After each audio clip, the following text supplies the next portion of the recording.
আশামনির যে হাতে মেহেদি লাগিয়ে শুরু হতে পারত সুন্দর সাজানো গোছানো সংসার, বা যে হাতে শিক্ষাজীবন শেষ করে করতে পারতেন বিশ্বজয়, সে হাতেই ভাঙা ভাঙা লেখা একটি চিঠি বাবা মা, সহপাঠী ও শিক্ষকসহ পুরো এলাকার মানুষকে স্তব্ধ করে দিয়েছিল। সে চিঠিতে কি লেখা ছিল যা শুনে সবাই স্তব্ধ হয়ে যায়? আশামনি চিঠিতে লেখেন, মা ও বাবা, ওয়াহাব চেয়ারম্যানের ভাতিজা আজকে আমার সাথে সারাদিন এক রুমে কাটাইছে। ও আমাকে খুব ডিস্টার্ব করত। ও আমাকে বলেছে ওর সাথে দেখা করলে ও আমার জীবন থেকে চলে যাবে, কিন্তু ও আমার সাথে খুব খারাপ কিছু করেছে বলার মতো না। বাবা মা, তোমরা ভালো থেকো। আর ছেলেটির নাম তামিম আহমেদ স্বপন খান। ইতি তোমাদের আদরের মেয়ে আশামনি। যমুনা ইলেকট্রনিক্স ঈদে ডাবল খুশি অফার সিজন 3, যে কোনো পণ্য কিনলেই পাচ্ছেন নিশ্চিত ঈদ উপহার।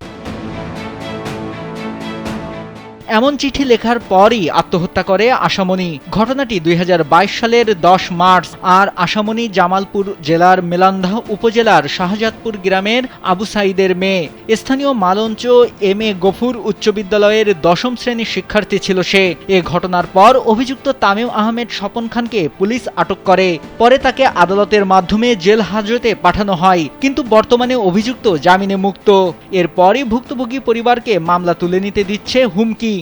ধর্ষণ করেছিল, সে জেলে ছিল 2 বছরের মতো বা 2.5 বছরের মতো। সে এখন বাইরে খোলা মাঠে ঘুরতেছে, তার কোনো সুষ্ঠু বিচার হয় নাই, বিচার আমরা পাইনি। আর এবং কি সে আরও এখন ধমকি দিতেছে আশামনির বাবাকে যে কে যদি না উঠাস তাহলে তোরও হত্যা করবে। ভুক্তভোগী আশামনির বাবা মা জানান, তাদের মেয়ের সঙ্গে হওয়া অন্যায়ের বিচার চান তারা। আমার মামলা রানিং চলতেছে 3 বছর, কিন্তু চললে কি হবে? আমি এখনো সঠিক কোনো বিচার পাইনি। কারণ একজন ব্যক্তি যদি 3 বছর যদি মামলা চলে, তার অবস্থা কি থাকে? আমি একজন অটো চালক, আমি ধৈর্য হারা হয়ে গেছি যে আসলে আমি কতদিন এভাবে মামলা চালাবো, আসলে আমার মেয়ের কি মেয়ে বিচার পাবো কিনা। আমার একটাই সন্তান ছিল, আমি আর কোনোদিন মা হতে পারবো না।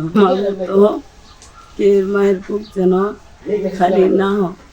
মামলা তুলে নিতে আশামনির পরিবারকে হুমকি দেওয়ার বিষয়ে মেলন্দাহ থানার ভারপ্রাপ্ত কর্মকর্তা শফিকুল ইসলামকে জিজ্ঞাসা করলে তিনি জানান, তামিম বর্তমানে জামিনে আছেন। হুমকির বিষয়টি নিয়ে তদন্ত করা হবে, প্রমাণিত হলে আইনানুগ ব্যবস্থা নেওয়া হবে। আসামিকে গ্রেপ্তার করার পরে পুলিশ জেল হাজতে প্রেরণ করে।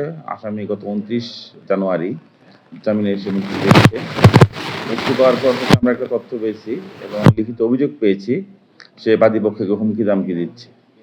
তো এই লিখিত আমরা বিভিন্ন টেকনিক্যাল টার্ম সহ সরেজমিনে তদন্ত করছি।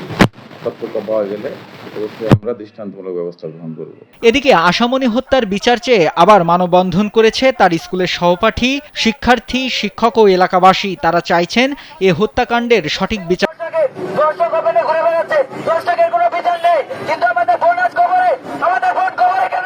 নাইমুল হাসিব, কালবেলা।